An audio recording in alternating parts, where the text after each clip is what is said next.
Tucked away in the Black Mountains of Mojave County, Arizona, is a community rich with legend.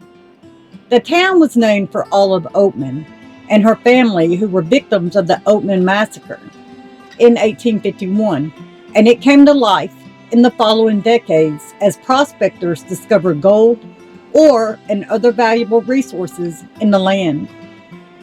Oatman is home to the three most prosperous gold mines in Arizona: the Gold Road, the Tom Reed, and the United Eastern. A gold prospector named John Moss was one of the first to discover gold in the area in the early 1860s.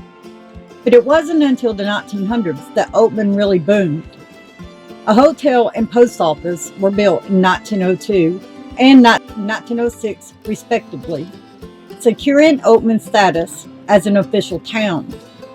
The mines brought riches and rapid growth to the community, with Tom Reed's mine total profit reaching over $9 million by 1922, and the town's population growing to 10,000 in the same decade. One of the oddities of Oatman is the population of wild burros, undomesticated donkeys. They were brought in by miners who used teams of them to haul supplies from out of the town. Burro labor was a big part of the mining industry, but unlike the prospectors, they never picked up and left town. Billy Joe Moore, longtime proprietor of the Oatman Hotel, said in an interview that the burros stayed behind and adapted to the desert. Now they are all over these mountains. They wander through the streets, turning over garbage cans and messing in people's yards. While they are little more than a nuisance to locals, tourists entertain them with attention, alfalfa pellets, and lots of pictures. Burros have become iconic to the town. Oatman stitched itself into another legend of America when it became part of Route 66. It was 1926, still bringing in plenty of spoils from the mines, and now gaining further revenue from the new highway. These were the glory days in Oatman. Crime was low, employment was high, and people were optimistic about the future. While there was an occasional murder and tendency for drunkenness in Oatman, it didn't fall into the expected stereotype of the Wild West. The isolation of the town, so far away from any other civilization at that time, created a tight-knit group that made new traditions together, like the annual 3-day-long 4th of July celebrations. When the Great Depression hit in the 1930s, the prosperity and liveliness of the community began to dwindle. And by the time Route 66 went out of commission in the 1950s, it was well on its way to becoming a ghost town. Oatman has never been fully abandoned though, and it has been given new life through its performers and curious travelers.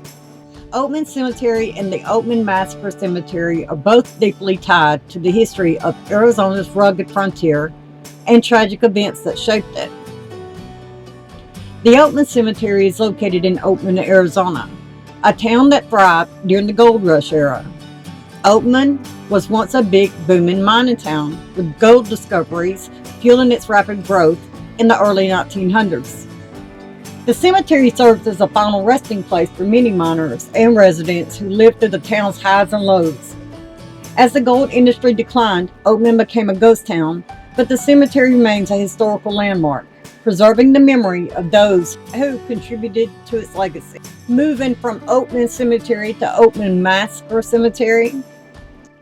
The Oatman Massacre Cemetery is tied to one of the most infamous events in Arizona's history, the Oatman Massacre 1851.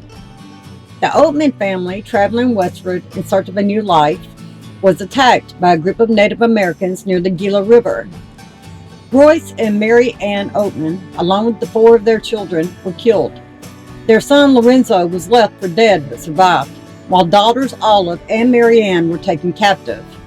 Mary Ann later died in captivity, but Olive was eventually released after years of living among the Mojave people. The massacre site and cemetery serve as a solemn reminder of the dangers faced by pioneers in the untamed West. The graves of the Oatman family members are located near the site of the attack, marking the tragic end of their journey. Oatman, Arizona is more than just a relic of the past. It's a testament to resilience, history, and the echoes of a time when gold fever ran wild and survival was uncertain. From the bustling streets, once filled with hopeful prospectors, to the solemn cemeteries that hold the stories of those who lived and died here, Oatman's legacy is deeply etched into the landscape. The tragedies of the Oatman Massacre and the resting places of Gold Road Cemetery, Oatman Cemetery, and the Oatman Massacre Cemetery serves as reminders of both hardship and perseverance. Each stone, each marker, each name tells a story, some of triumph, others of sorrow, but all part of the fabric that shaped this town. As we leave this chapter behind, we carry with us the lessons of the past. Oatman is not just a ghost town, it's a memory, a history, and a living story waiting to be told. Thanks for joining me on this journey through time. Until next time, keep exploring, keep learning, and keep remembering. And I'm going to leave you with a look at some of the pioneers from Gold Road Cemetery, Oatman Cemetery, and the Oatman Massacre Cemetery. Have a good day, guys.